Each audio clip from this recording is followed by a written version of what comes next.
রাতের অন্ধকারে যখন চাঁদের আলোয় রমজানের প্রথম রাত নামে তখন অদৃশ্য জগতে কি ঘটে? একটা যুদ্ধ, একটা অদৃশ্য যুদ্ধ, যেখানে শয়তানেরা চিৎকার করে ওঠে কিন্তু তাদের হাত পা বাঁধা পড়ে যায়। হ্যাঁ, শয়তানদের শৃঙ্খলিত করা হয়। কিন্তু কেন? এই রহস্যের পেছনে লুকিয়ে আছে একটা গভীর হিকমত, যা আলেমরা উন্মোচন করেছেন। আজকের এই ভিডিওতে আমরা এই রহস্যের গভীরে ডুব দেব। কিন্তু সাবধান, এই গল্প শুনলে আপনার রমজানের দৃষ্টিভঙ্গি চিরকালের জন্য বদলে যাবে। চলুন শুরু করি এই রোমাঞ্চকর যাত্রা।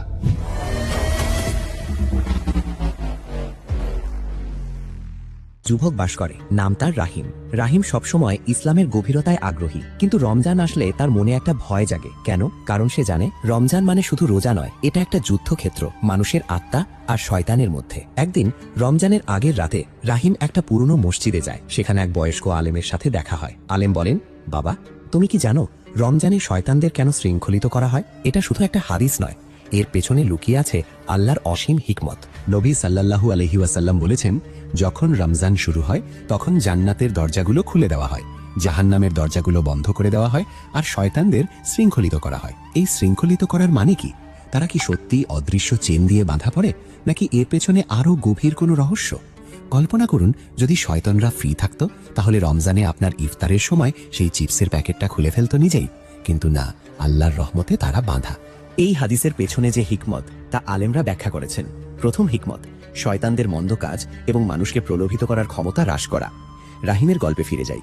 আলেম বলেন, রাহিম, শয়তানরা সারা বছর মানুষকে বিভ্রান্ত করে, সৎকর্ম থেকে দূরে রাখে। কিন্তু রমজানে আল্লাহ তাদের শৃঙ্খলিত করেন, যাতে মুসলমানরা কোনো ক্ষতি, বিরক্তি বা রোজা নষ্ট হওয়ার ভয় ছাড়াই ইবাদত করতে পারে। কল্পনা করুন, যদি তারা ফ্রি থাকতো, তাহলে আপনার প্রতিটা নামাজে কতটা বিভ্রান্তি আসতো। কিন্তু এখন রমজানে আপনি স্বাধীন, আল্লাহর কাছে যাওয়ার পথ খোলা। এই মাস কেটে যাবে দ্রুত, তাই হারিয়ে ফেলবেন না এই সুযোগ।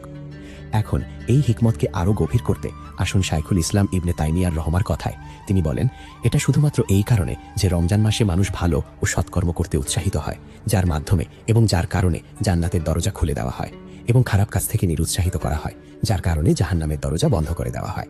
রাহিমের চোখ চকচক করে উঠল। আলেম বললেন, শয়তানরা শৃঙ্খলিত কারণ তারা সীমাবদ্ধ। তারা মানুষের খেয়াল খুশির উপর নির্ভর করে। যদি মানুষ খেয়াল খুশি থেকে দূরে থাকে, তাহলে শয়তানরা বাধা পড়ে। রমজানে আপনার প্রতিটা সৎকর্ম জান্নাতের দরজা খুলে দেয়। ভয়, কিন্তু যদি আপনি খেয়াল খুশিতে ডুবে যান, তাহলে শয়তানের শিকল খুলে যেতে পারে। কিন্তু ইবনে তাইমিয়া আরও কি বলেছেন? একটা রহস্য যা শয়তানের প্রভাবকে দুর্বল করে। আপনি কি কখনো রমজানে অনুভব করেছেন যে পাপ করতে ইচ্ছে হয় না, নাকি এখনো শয়তানের ফাঁদে পড়েন? চিন্তা করুন। এই উৎসাহের সাথে যুক্ত হয় ইবনে তাইমিয়ার আরেক কথা। শয়তানদের প্রবাহিত পথ, অর্থাৎ রক্ত প্রবাহ, সীমাবদ্ধ থাকে, এবং যখন এটি সীমাবদ্ধ থাকে তখন মানুষ সৎকর্ম করতে উদ্বুদ্ধ হয়। রাহিম জিজ্ঞাসা করল, উস্তাদ, এর মানে কি? আলেম হেসে বললেন, শয়তানরা আমাদের রক্তে প্রবাহিত হয়, কিন্তু রোজায় খাবার পানি বন্ধ হলে তাদের পথ সীমিত হয়, ফলে তাদের শক্তি দুর্বল।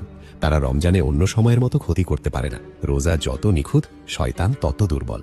কল্পনা করুন, আপনার রোজা নিখুঁত হলে জান্নাতের দরজা আপনার জন্য খোলা, কিন্তু অসম্পূর্ণ রোজায় শয়তান এখনো ক্ষতি করতে পারে। রাহিমের মনে প্রশ্ন জাগে, তাহলে রমজানে পাপ হয় কেন? আলেম বলেন, শোনো, আল হাফিজ ইবনে হাজারের কথা।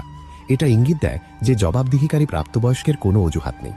এটা যেন তাকে বলা হচ্ছে, শয়তানদের তোমার কাছ থেকে বিরত রাখা হয়েছে, তাই তুমি ইবাদত ও আনুগত্যের কাজ না করার জন্য অথবা তোমার অবাধ্যতার জন্য তাদের দোষারোপ করো না। কোনো অজুহাত নেই। আপনার পাপের দায় আপনার নিজের, কিন্তু এটা একটা সুযোগ নিজেকে প্রমাণ করার। হ্যাঁ, এখন আর বলতে পারবেন না শয়তান করিয়েছে, কারণ সে তো বাধা। এই অজুহাতহীনতা আমাদের নিয়ে যায় শাইখ ইবনে উসাইমিনের কথায়। তিনি বলেন, এটি এমন একটি উপায় যার মাধ্যমে আল্লাহ মুসলমানদের সাহায্য করেন, কারণ তিনি তাদের শত্রুদেরকে বাধা দেন। রাহিমের গল্পে সে এখন বুঝতে পারে, রমজানে ধার্মিকরা আরও ভালো কাজ করে, মন্দ থেকে দূরে থাকে। এই মাসে আপনার ভালো কাজ বাড়ান, কারণ শয়তান বাধা।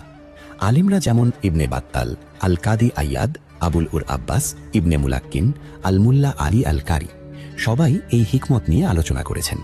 উদাহরণস্বরূপ ইবনে বাত্তাল বলেন, এটা শয়তানের প্রভাব কমানোর জন্য। রাহিমের যাত্রায় সে এখন একটা মসজিদ থেকে অন্য মসজিদে যায়। প্রতিটা আলেমের কথা শুনে তার ঈমান বাড়ে।